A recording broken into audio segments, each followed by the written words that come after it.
পৌরসভার সম্মানিত আমির জননেতা জনাব আমিনুল ইহসান, জননেতা জনাব আমিনুল ইহসান। আসসালামু আলাইকুম ওয়া রাহমাতুল্লাহি ওয়া বারাকাতুহু।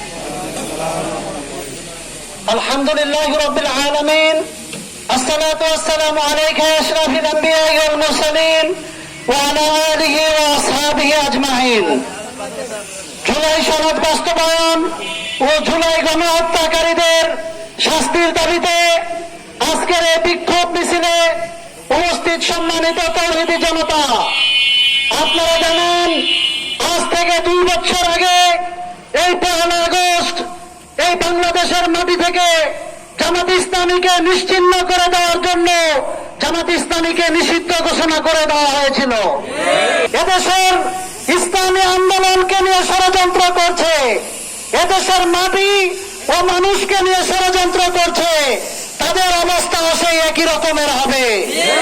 সুতরাং এদেশের 70% মানুষের সে গণভোটের সে রায়কে উপেক্ষা না করে অনতি বিলম্বে সেই রায় বাস্তবায়ন করার জন্য আজকের আমাদের এই বিক্ষোভ মিছিল ও সমাবেশ।